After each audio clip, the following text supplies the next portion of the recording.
आज कृष्ण जन्माष्टमी है। जब कृष्ण की बात की जाती है तो उनके बारे में कई गलतफहमियां सामने आती हैं।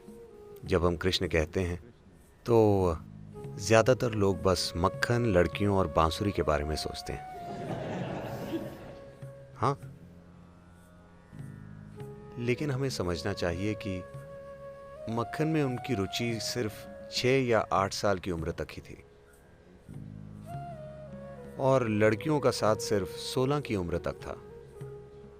16 की उम्र में जब उनके गुरु सांदीपानी ने ये समझाया कि उनके जीवन का उद्देश्य क्या है, सबसे पहले उन्होंने वृंदावन छोड़ दिया और कभी वापस नहीं गए। कभी वापस नहीं गए, ना तो अपने रिश्तेदारों से मिलने, ना ही वहां के लड़के लड़कियों से मिलने। वहीं उसका अंत हो गया। 16 की उम्र में वो चले गए।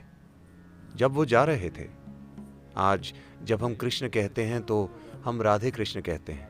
राधे कृष्ण से पहले आती, क्योंकि उनका प्रेम, उनकी करीबी, उनकी प्रेम लीला ने इस उपमहाद्वीप की पूरी संस्कृति की कल्पना में इस तरह जगह पाई है कि हम कृष्ण राधे नहीं कहते, हम राधे कृष्ण कहते हैं। लेकिन 16 की उम्र में उन्होंने राधे को आखिरी बार देखा और फिर कभी नहीं देखा।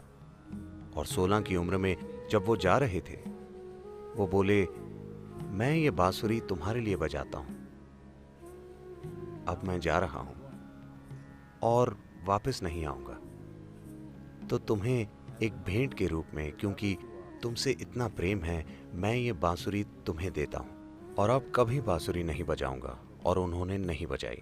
उसके बाद राधा ने बांसुरी बजाई। उन्होंने 16 की उम्र के बाद कभी नहीं बजाई। 16 से 21 की उम्र तक वो ब्रह्मचारी की तरह जिए। उन्होंने संन्यास ले लिया, ब्रह्मचारी की तरह जिए, जबरदस्त साधना की। उसके बाद उनका पूरा जीवन समर्पित था राजनीतिक प्रक्रिया और आध्यात्मिक प्रक्रिया का मिलन करवाने के लिए। इसका अंत तबाही के साथ हुआ, लेकिन उन्होंने हर संभव काम किया। इन चीजों की कभी बात नहीं की जाती। उत्तरी भारत के मैदानों में उन्होंने 1000 से ज्यादा आश्रम बनवाए, क्योंकि वो आध्यात्मिक प्रक्रिया को अलग चीज नहीं बनाना चाहते थे। वो आध्यात्मिक प्रक्रिया को जीवन का हिस्सा बनाना चाहते थे। जैसे हम जीते हैं, जैसे हम ब्रश करते हैं, वैसे ही ध्यान करें। वो आध्यात्मिक प्रक्रिया को एक अलग तत्व की तरह नहीं, बल्कि जीवन की मुख्य धारा में लाना चाहते थे। विशेष रूप से देशों के शासकों के जीवन में, उन सभी देशों के जो उस समय मिलकर भारत बनाते थे। उनका मिशन था उस समय की राजनीतिक प्रक्रिया को आध्यात्मिक बनाना।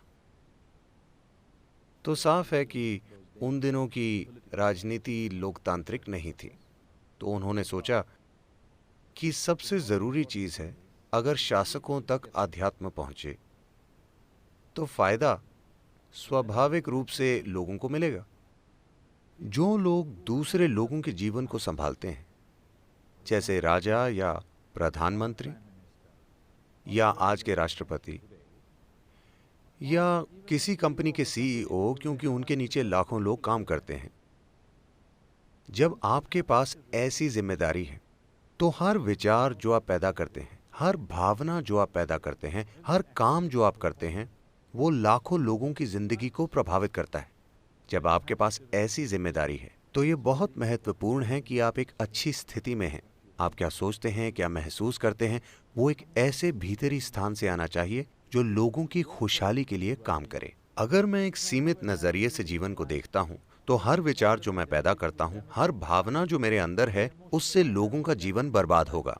वो काम जो मैं करता हूं और विशेष रूप से वो काम जो मैं नहीं करता, जो मुझे करने चाहिए, उनसे लोगों के जीवन में जबरदस्त नुकसान होगा, है ना? तो उन्होंने सिर्फ शासकों पर ध्यान दिया।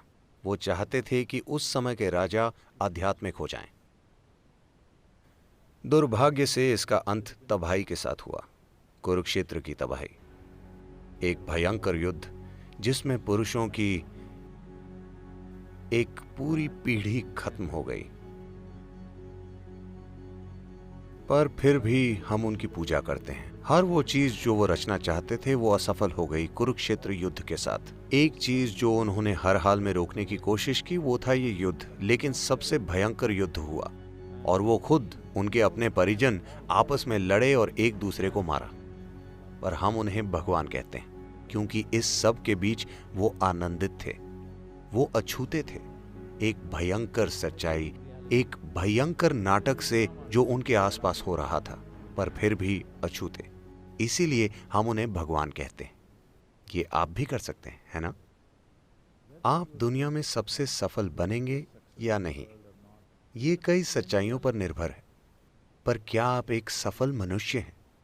मतलब आप अपना जीवन जागरूक होकर चला सकते हैं, या जब जीवन आपको परेशान करेगा तो आप एक जानवर बन जाएंगे? यही सवाल है।